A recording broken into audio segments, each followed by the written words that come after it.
Hello! Ano ang gagawin natin kapag bumili tayo ng second hand na motor na pan third owner tayo? Tapos, merong deed of sale or open deed of sale na binigay sa iyo si second owner. Magagamit mo pa ba yung deed of sale na binigay sa iyo ng second owner? Mga kaibigan, ganito po, pag-usapan natin yan.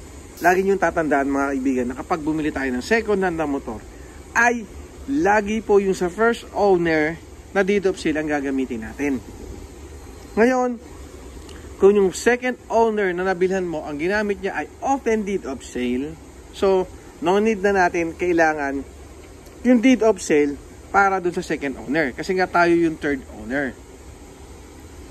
Ang gagamitin po natin ay yung open deed of sale o deed of sale ng first owner papunta sa second owner, at ngayon naman gagamitin mo naman para sa'yo. Okay? Kasi mababaliwala na po natin or mababaliwala na po ninyo yung deed of sale ng second owner, lalo na kapag po ito ay naka-open pa. Okay? So malinaw yan mga kaibigan na no need na kahit nga po yung ID ng second owner, hindi mo na pwedeng gamitin or hindi mo na yung magagamit kapag magpapatransfer of ownership ka.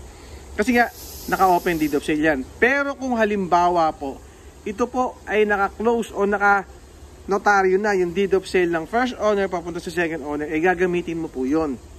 Ngayon, ang mangyayari dyan, dalawa po yung magiging hawak mo na deed of sale. Meron kang deed of sale ng first owner, syempre meron kang deed of sale ng second owner, papunta naman sa'yo. Kasi gagawa ka ng deed of sale ng second owner, papunta sa'yo kasi ikaw yung third owner. Yan po ay kung nakanotaryo na yan. Ngayon, kung hindi po nakanotaryo, ang importante po dito ay yung deed of sale, kahit sabihin mo ng open deed of sale na yan, nung first owner, yung original na ORCR, yung valid IDs, yung na may signature o may specimen na signature ng first owner. Iyan po ang lagi nating tatandaan, mga kaibigan, mga tropa at mga ka-riders. Kapag bibili ka ng motor, laging tandaan nyo yung first owner na ID, na deed of sale, at saka po yung original na ORCR. Para hindi po tayo magkaroon ng problema sa pagkapalipat sa pangalan natin. Pero tandaan nyo din mga kaibigan, wala naman pong issue kung bumili ka ng second hand na motor, kahit ba third owner ka, fourth owner ka, fifth owner ka, o kahit sabihin mo na pang sixth owner ka pa. Okay?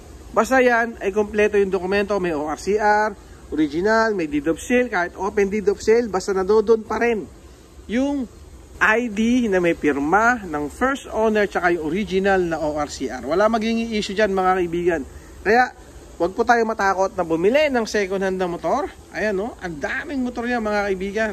So huwag po tayo matakot na bumili ng mga second hand na motor. Kasi nga po, kung kompleto yung dokumento niya, kompleto yung ORCR niyan, meron deed of sale, at saka merong ID ng first owner, wala po tayong magiging problema sa mga motor na yan at sa pagkapalipat ng pangalan natin. Okay?